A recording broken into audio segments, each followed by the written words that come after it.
Hi everyone, this is Naomi. Welcome back to Naomi's Bookshelf. Now, I am here today with the Victober or the Victorian Literature tag. I know it's no longer October, but I just didn't have enough Tuesdays to do it or things happened. So I didn't have time to film it. But I decided I really want to do it, so we're going to do it for November anyways. It's Victorian Literature. It's good any month.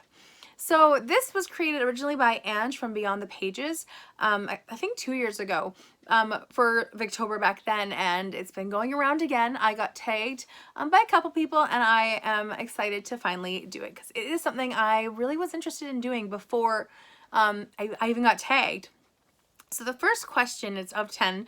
I'm going to be looking down to figure that out. The first question is your first piece of Victorian literature that you read. And that one was Jane Eyre. I read this one when I was homeschooled. I was homeschooled from grade 2 all the way up to grade 12, all the way through grade 12. And I did a literature-based homeschool program in my teens, and this was one of the books I had to read, and I fell in love. It is still one of my favorite books of all time, and it just was spectacular. I just love Jane Eyre and how she really grows up and becomes herself in this book. It's about her, it's not about her relationships, it's about her growing up and making her choices. So that also ties into the second question, which is your favorite Victorian novel. Gotta be this one. I will return to it time and time again. I do really, really love this version, or this book in particular, and I love this cover too. Can I just say that's perfect cover for Jane Eyre? But yeah, this is my favorite book of Victorian literature. So the next question is your favorite Victorian author. Now, in spite of me loving Jane Eyre, I don't think Charlotte Bronte is my favorite Victorian author. That honor goes to Elizabeth Gaskell, who wrote This is Cranford, which is like a slice of life in a town kind of book. It's a beautiful book, and she's a great, great writer. The way she writes people and relationships, I just love, love, love, love her way of writing. And I've read 3 of her books, maybe 4, and they were all great. So really, really liked this one. The next one is your favorite Victorian literary couple. Now for this one, I'm gonna go with another Elizabeth Gaskell, and that is Molly and Roger from Wives and Daughters. I just really love the development. It's a really long book, but it doesn't feel like it's dragging in regards to their relationship. It's a nice, like the pitfalls and the highs. I just wish Gaskell had finished it because she passed away before she could, but it's just very beautifully written couple, and I think is nice to see them from the beginning of childhood all the way through to romantic interest. So I really do love them. I think best as a romantic couple. The next one is your favorite Victorian villain. Now, I'm not really sure that this counts, but I'm counting it because it felt like it to me, and that is Frankenstein from Frankenstein by Mary Shelley. Now, Frankenstein's more of an anti-hero.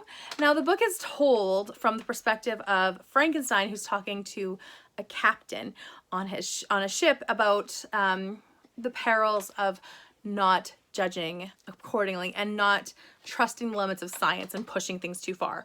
So this is all about that, and it's a warning against it. And Frankenstein at the end, like at the beginning when he's telling his story, he knows what he's done wrong, but throughout it he acts very much like a villain. So I'm gonna call him my favorite Victorian villain because it's very well done, and if you want to call him an anti-hero, that works too. But yeah, favorite villain is Frankenstein from Frankenstein. So the next prompt is your favorite book where someone dies of consumption. And I'm going to call it a spoiler right now. If you don't want spoilers for A Christmas Carol by Charles Dickens, then skip till this book is no longer visible. But Tiny Tim does. And it is very, very sad, but I love this book. I read it every Christmas, and this book was given to me by my cousin Sarah, who has her own channel, Sarah Hannett. It's so beautiful. I just want to show it off for a second. So it comes like this, and she got it for me as a gift exchange. One year we do a big gift exchange in our families with all of our cousins and everything, and it has all these colored illustrations. So this is also just one of my favorite books too to own and read. So yeah, this is my favorite book that has someone dying of consumption. The next one is where is the longest Victorian novel you've ever read, and that has got to be Wives and Daughters, because this one's just so massive. It's bigger than any other one I've read. I have read Charles Dickens, but not as long as this one, and this one wasn't even finished, so I can't believe how long it would have been if it had been finished, but it's very, very good. I really recommend this one. The next one is a Victorian novel slash book that you think is underrated and more people should know about or read.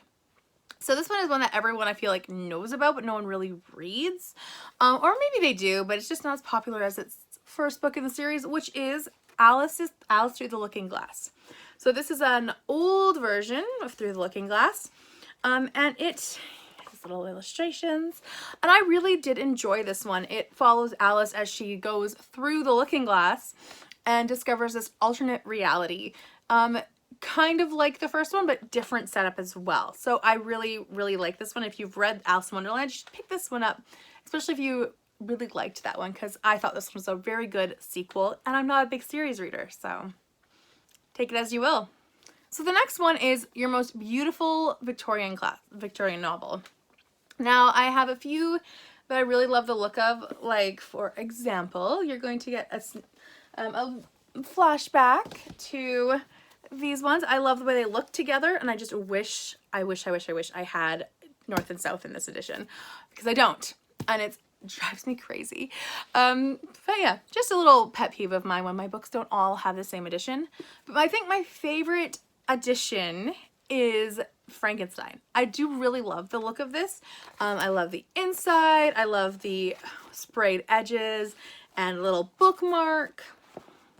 I think this is a great edition, and it's very, very spooky and Victorian, and it fits the inside perfectly. So I love this cover, and the leather bound too. It's just great.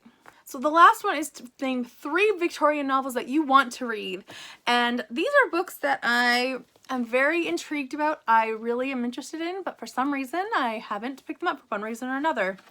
So the first one is North and South by Elizabeth Gaskell. Now, I know I love Elizabeth Gaskell. I've said she's my favorite Victorian author, but this one I've watched the miniseries and I loved it, but it's a bigger one, and it's one that I think I'm gonna have to sit down and be like, nope, it's time to finally read North and South.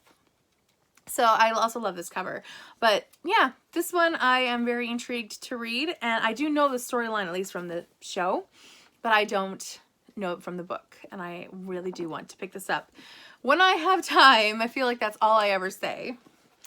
The next one is one that I really don't know anything about. All I know is that it's like the original mystery, and that's The Woman in White by Wilkie Collins. I found it in this beautiful, these beautiful editions, and I really love them. I love the look of them. I want to read this one soon, but it is also on the bigger side as well. But I think I will love it. I think it'll be a 5-star, and I don't know what else to say about it. I do really want to pick it up. And the last one that I want to pick up is one that I have heard amazing things about. There's a movie out about it, and when I was doing my personality researching for characters with my personality, this one popped up, and I really want to read it too. And that's the Far from the Madding Crowd by Thomas Hardy. It sounds so interesting to me, and I just think it sounds like an interesting look on Victorian society, as it sounds like it is somewhat feminist as well. So that is something I am interested to pick up one day. So that is the Victorian literature book tag. I hope you enjoyed. As it is no longer October, and I know tons of people did this tag, I am not going to tag anyone. But if you still want to do it, please do, and let me know, because I'd love to go and watch it. And please tell me, what is your favorite Victorian novel, and which one do you really want to pick up as soon as you can? Thanks for watching. Have a great reading day. Bye for now.